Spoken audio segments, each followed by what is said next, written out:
Link TV, connecting you to the world. Link TV is viewer supported. Watch more at linktv.org. Link TV presents Mosaic World News from the Middle East. Here are today's top stories. Israeli lawmakers OK Gaza Flotilla investigation. Maliki calls on Iraq's blocs to form a national alliance. And Gazans follow World Cup despite power shortages. Mosaic World News from the Middle East begins now.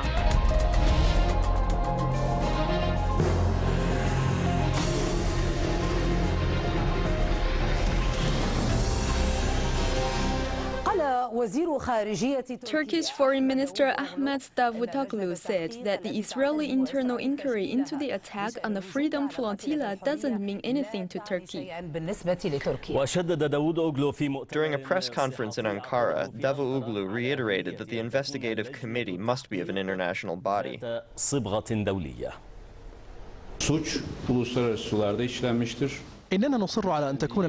We most certainly want the Commission investigating the attack on the Gaza-bound ships to be of an international body and to be set up under UN supervision. The crime occurred in international waters, and an inquiry carried out internally by Israel means nothing to us. To have a defendant acting simultaneously as prosecutor and judge is incompatible with any law principle. The Israeli government has unanimously approved the makeup of the panel appointed to investigate the attack on the Turkish Marmara ship.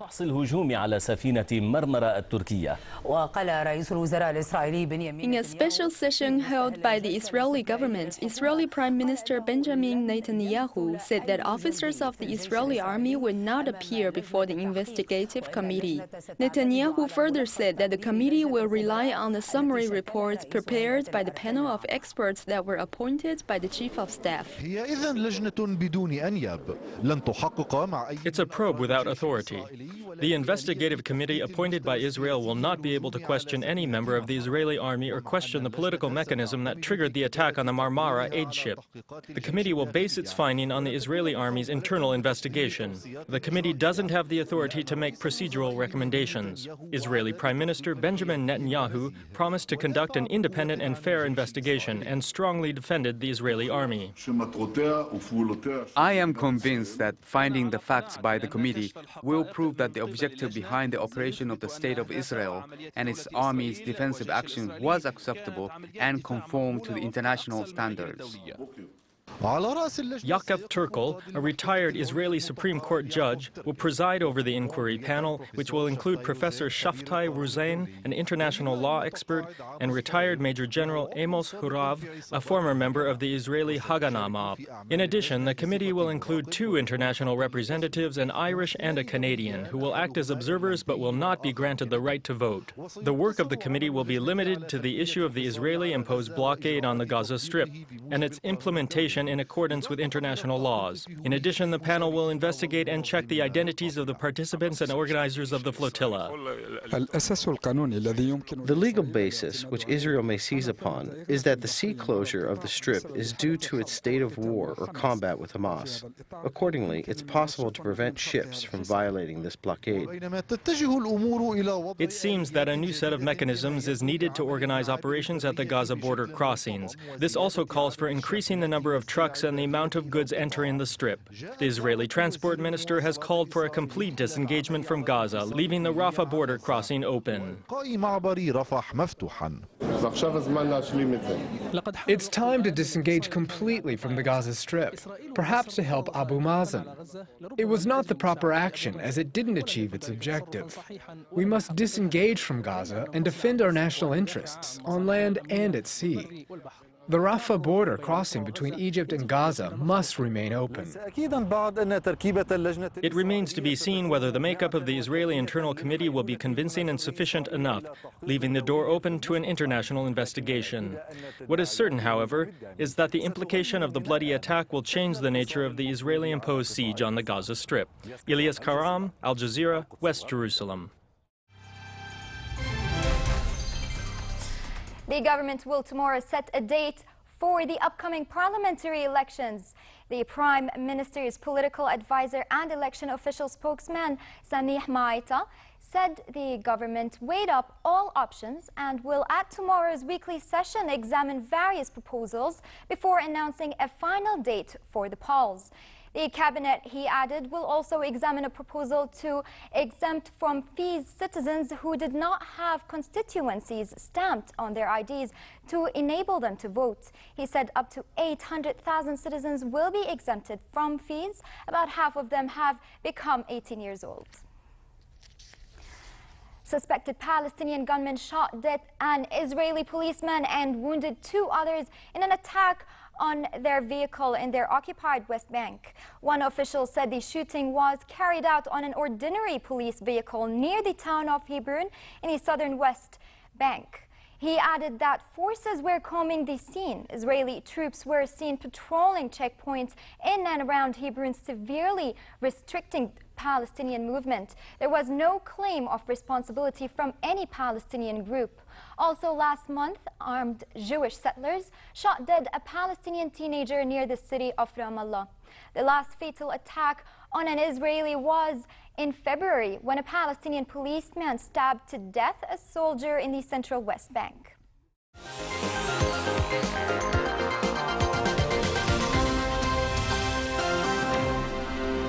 In the West Bank, Israeli settlers have been continuously launching attacks on Palestinian residents, attacks that are not limited to people's homes and their properties. The Palestinian village of Beit Umar is known for its grapevines. However, this year, the settlers flooded the farmers' lands with sewage water, destroying a large part of their crop. More details with our reporter, Yafa Stati. مراسلتنا يافا ستيتي والمزيد في التقرير التالي. The homes of Palestinians are demolished and their trees uprooted. Now Palestinian grapevines are being targeted by Israel as well.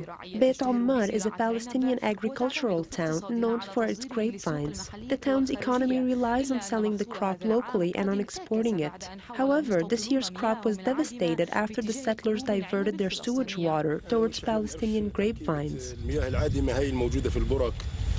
We do not know what kind of sewage water we have here, which you can see behind me. This sewage water has devastated the quality of the crop.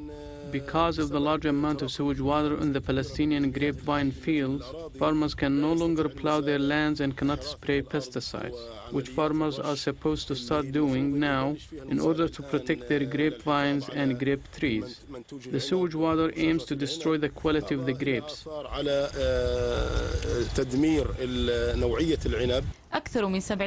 More than 70 dunams of land planted with grapevines was destroyed by the settlers' latest assault, which caused the contamination of the crop with sewage water, increased the soil's level of salt, and infected the trees with many different diseases. The level of salt increased in the soil due to the sewage water, which causes the paralysis of the trees. Grapevines can't handle this high level of salt. Also, grapevines need several elements from the soil, but sewage water dilutes these elements. Of course, grapevines need iron and phosphorus. Sewage water kills these elements in the soil.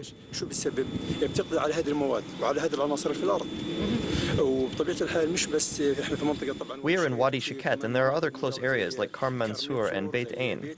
We have now declared the area of Beit Umar as an afflicted area due to the settlement's sewage water. The settlers dispose all of their sewage water in our agricultural land in order to force Palestinian farmers to leave their land. From the perspective of the farmers in the town, the settlers' targeting of their farms was not accidental. Rather, it was a deliberate attempt to steer their land and annex it to the farms of the settlers in the nearby settlement of Asyon, which was captured in a similar fashion. They had isolated the confiscated Palestinian land with barbed wires and cut the trees.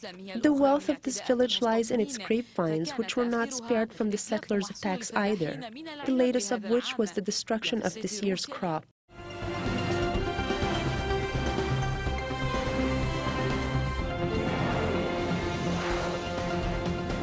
Pakistan has raised the defense budget for the militancy-hit Northwest Frontier Province by over 100% for the 2010-2011 fiscal year. Islamabad is under pressure to open up a new front against the militants. Our correspondent Zahid Hussain from Peshawar has more. Khyber Pakhtunkhwa, formerly known as Northwest Frontier Province, recently presented its $3.4 billion budget for 2010-11 fiscal year, which begins on July 1st, with at least $267 million going for upholding law and order in the militancy-hit province.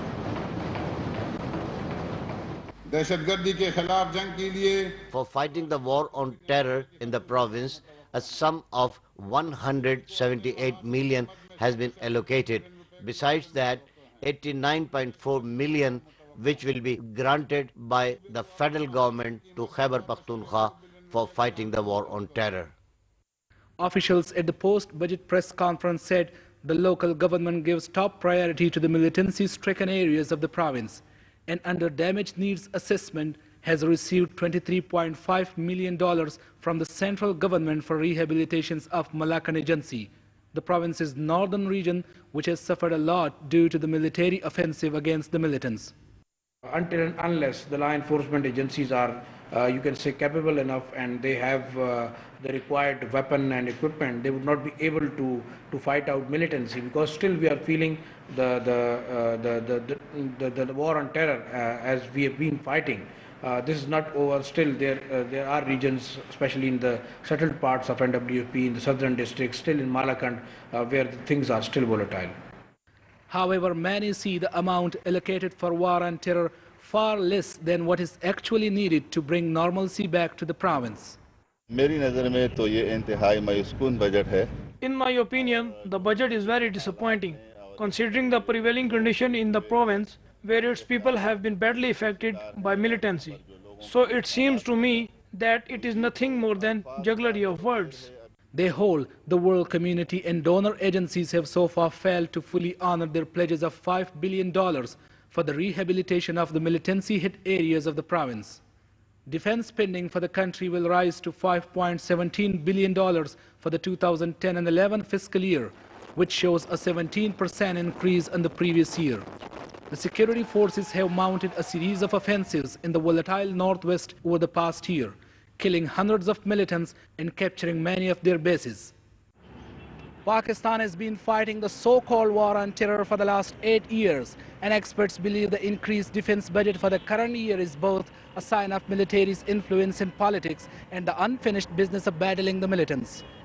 Zahid Hussain, Press TV, Peshawar.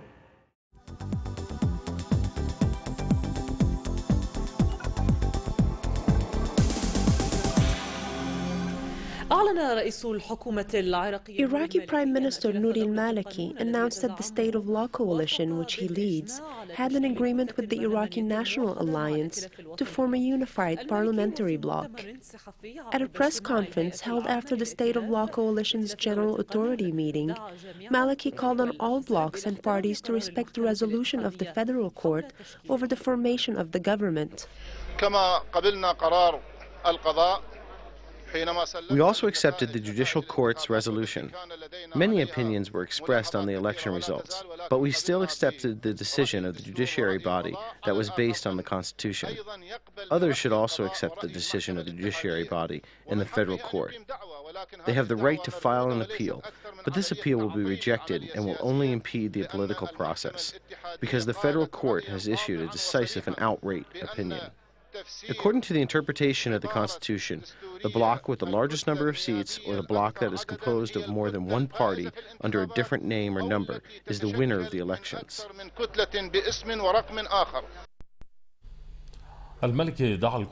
Maliki called on the political blocs to form a wide-ranging alliance based on the national government, one that is capable of continuing the country's political process. With the coalition that both sides have agreed to, we took a big step and laid down a solid and basic foundation to jumpstart the process of forming a national partnership government. When I say national partnership, I mean that we will not be satisfied with what we have achieved as two coalitions, but we will soon go to our other partners, the Kurdistan Alliance, Al-Adhiyah, the Iraqi National Accord, and the People's Union. We call on all of them to form a major and wide-ranging national alliance that can play a role in the formation of the government and the administration of the political process. In order to resume the process without allowing the regression of what we've achieved in the last several years.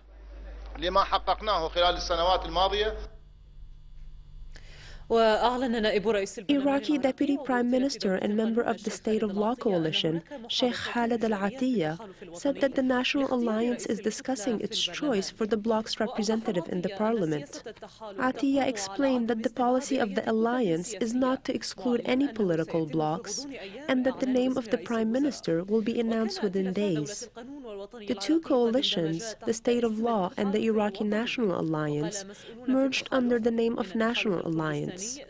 Officials in the alliance said that the Kurdistan Alliance would join the two parties, granting it the required number of seats to form the government. In addition, religious leaders in Iraq, Ayatollah Sayyid Ali al-Sistani, called for the first parliamentary session to work on resolving the prominent political problems. Ayatollah al-Sistani's spokesman, Mr. Ahmed Safi, said in a speech on Friday in the holy city of Karbala that the legislative process is the key to the country's progress, and that it is needed to strengthen the new situation and move it towards dialogue and consultation. The Iraqi parliament is expected to hold its first session on Monday, which is meant to be its first swear-in session for the Prime Minister.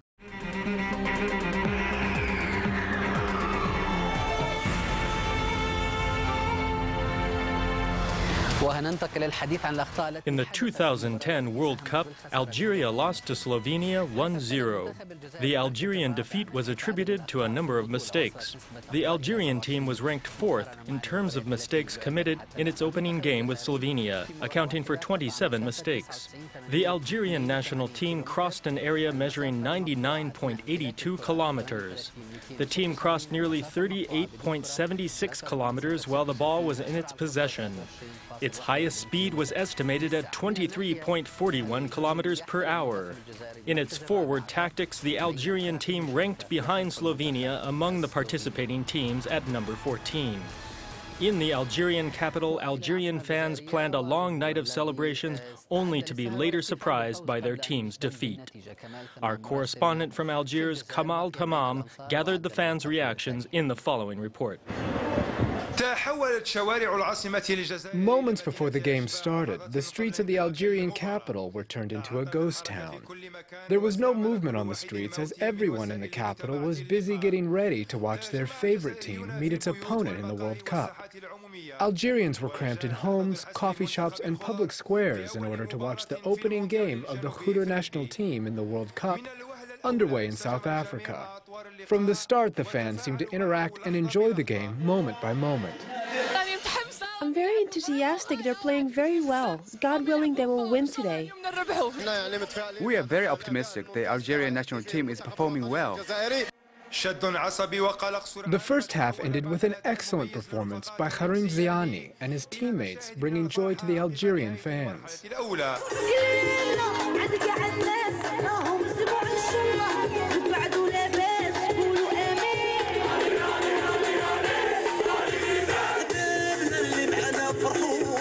Joy and hope turned into shock and sadness after the disqualification of Algerian forward player Ghazal, who had just replaced his teammate Shabour. Amidst the shock and disappointment of the Algerian fans, the Slovenian national team scored its first and only goal. The result was surprising, as Antal Yahya and his teammates put on a good performance in the second half, giving the impression that the Qatar national team could have won the game. This prompted some fans to blame and express anger at Ghazal. It was Ghazal's fault. He lost an opportunity to advance. The Algerian national team put on a remarkable performance. The team did its best. We were unlucky. I was confident that our national team would win. Despite its excellent performance, the Algerian national team was not lucky and lost its first game. Sadan and his teammates were capable of at least finishing the game with a tie. Kamal Tamam, Arabiya, Algiers.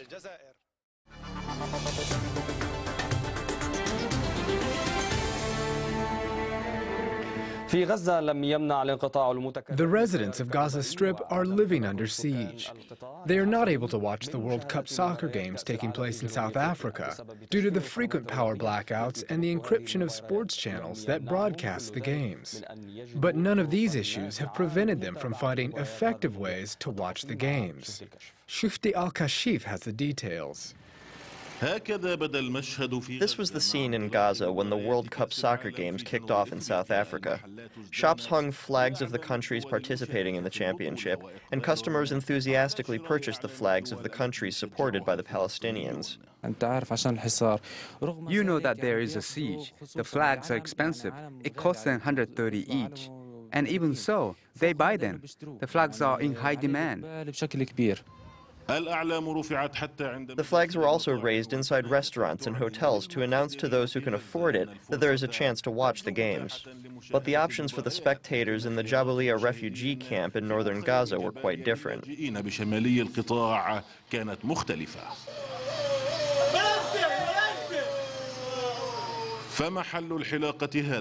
Despite the power outages, this barbershop offered its customers a place to watch the games, though at unusual prices.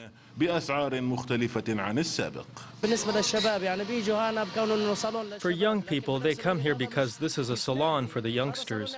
But at the same time, this is not a club, this is a barbershop. First of all, we make our livelihood here. And second, of course, people come here to watch the game because of the power outage in the Jabalia camp.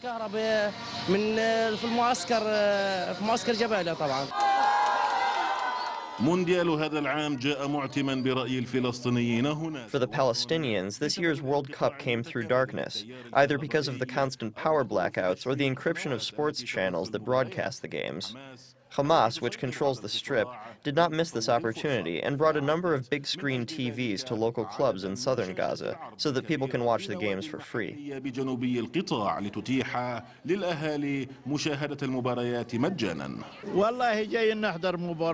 Well, we are coming to watch the games. As you can see, it is hot and we came here to cool off.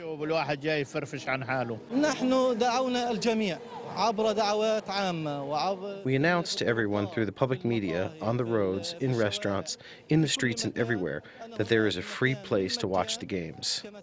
As you know, in such a difficult economic situation, the coffee shops, internet cafes and private parks are only open to those with money. Meanwhile, the customers of expensive venues prefer to watch the matches in the company of their families and their water pipes. The options of the Palestinians seem limited in light of the encryption of satellite channels and the frequent power blackouts. But it also appears that no one can prevent the fans from watching these games, even in a time of siege. Shukti Al-Kashif, BBC, Gaza Strip.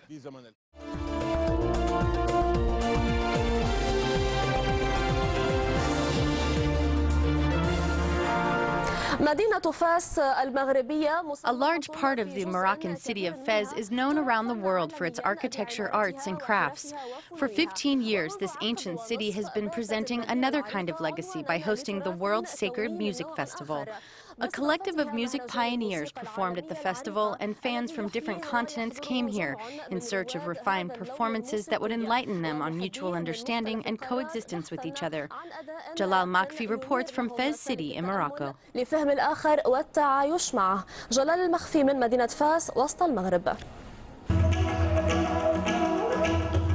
In the middle of the Bata Palace Museum, which was built in the 19th century, is a tree as old as the museum itself. Underneath the tree, fans of sacred music, especially the soft kind of music, gather every year in search of peace of mind.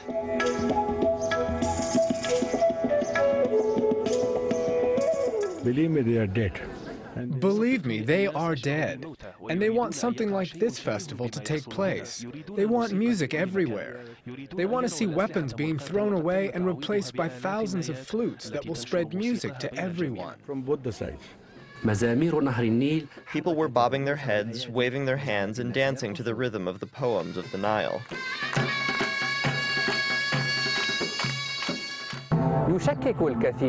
Many people doubt that music can open a window of communication with others.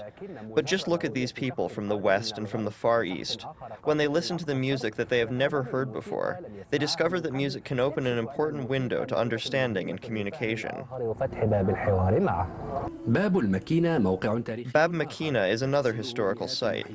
Hundreds of music fans come here every year.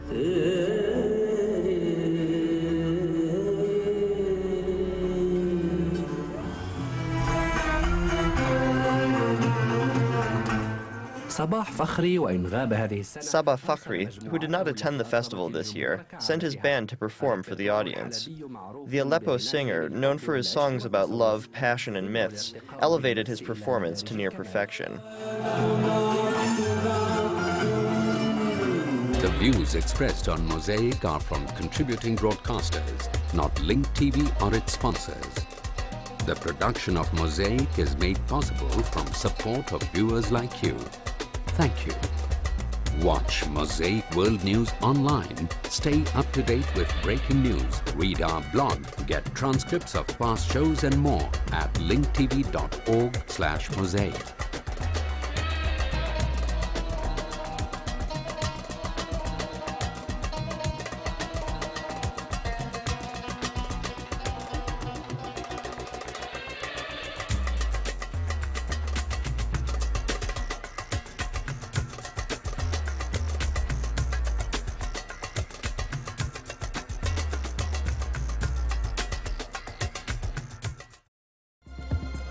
This program is brought to you by Link TV for educational and non-commercial use only.